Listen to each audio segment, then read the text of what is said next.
ભુજ પ્રમુખ સ્વામીનગરમાં આપણું ભુજ હરિયાળું ભુજ બાબતે કાર્યક્રમ યોજાઈ ગયો। ભુજમાં આશરે 2000 વૃક્ષ વાવવા અને ઉછેરના લક્ષ્યાંક સાથે અનેક લોકો આ કામમાં સહભાગી થયા હતા। કહેવાય છે ને કે મન હોય તો માળવે જવાય। આ કહેવતને ભુજના પર્યાવરણ પ્રેમી વ્યક્તિએ ભુજને હરિયાળું બનાવવાની પહેલ કરી, ત્યારે આજે ભુજ પ્રમુખ સ્વામીનગરમાં આપણું ભુજ હરિયાળું ભુજ બાબતે કાર્યક્રમ યોજાયો હતો। ભુજમાં આશરે 2000 વૃક્ષ વાવવા અને ઉછેરના લક્ષ્યાંક સાથે પ્રશાંતભાઈ જોશી, કમલ ગઢવી અને સંદીપભાઈએ સંકલ્પ કર્યો હતો। ત્યારે અનેક સંસ્થાઓ દ્વારા આપણું ભુજ હરિયાળું ભુજના સપનાને સાકાર કરવા આગળ આવી હતી।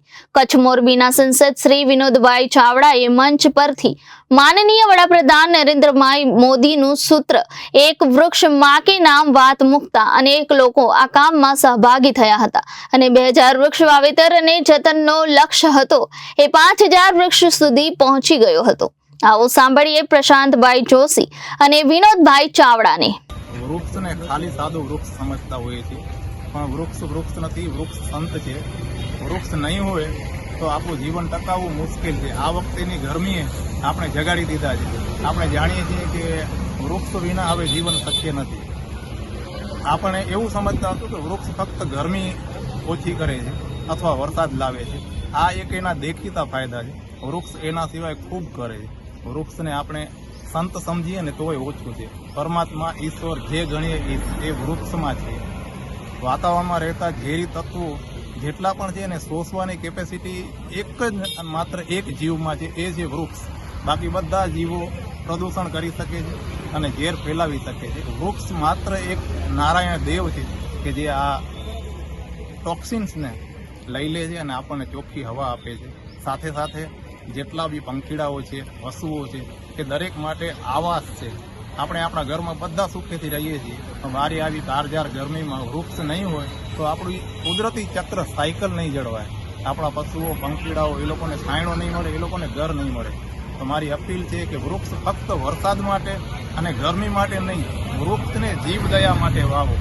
આપણે બધાને સમૃદ્ધિ, શાંતિ અને સુખ મળશે જો આપણે વૃક્ષોનું વધુ ને વધુ વાવેતર ને ઉછેર કરશું। ભુજની અંદર ખૂબ આનંદની વાત છે। મારું ભુજ હરિયાળું ભુજ કાર્યક્રમ અંતર્ગત આજે ભુજની અંદર વૃક્ષારોપણના કાર્યક્રમની શરૂઆત થઈ છે। ભાઈ શ્રી સંદીપભાઈ, ભાઈ શ્રી કમલભાઈ અને પ્રશાંતભાઈ, ત્રણેય મિત્રો દ્વારા આ કાર્યક્રમનો પ્રારંભ કરવામાં આવ્યો છે।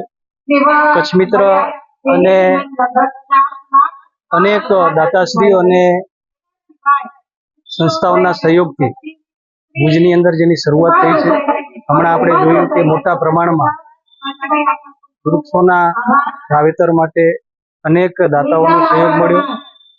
આ સંસ્થાનું મુખ્ય અભિયાન 2000 વૃક્ષ વાવવાનું હતું, પણ અત્યારે જ બધાના અલગ અલગ, કોઈએ 500 વૃક્ષ, કોઈએ 200, કોઈએ 25, કોઈએ 100, કોઈએ 5, કોઈએ 1, આમ સાથે મળી કરીને 5000થી વધારે વૃક્ષો આજે દાતાશ્રીઓ દ્વારા અહીંયા જાહેરાત કરવામાં આવી છે। આવનાર સમયમાં કચ્છ ગ્રીન બને, ભુજ ગ્રીન બને, હરિયાળું બને, જે અભિયાન અંતર્ગત આ કાર્યક્રમ યોજ્યો હતો। દેશના વડાપ્રધાન શ્રી નરેન્દ્ર મોદી સાહેબ, જેણે દેશવાસીઓને એક સંદેશો આપ્યો હતો, એક વૃક્ષ આપણે માના નામે યાદગીરીમાં મોટા પ્રમાણમાં લોકો વૃક્ષો વાવી રહ્યા છે અને કચ્છની અંદર ત્રણેય મિત્રોને ખૂબ રિપોર્ટર કેતન સોની, જનાદેશ ન્યૂઝ, કચ્છ।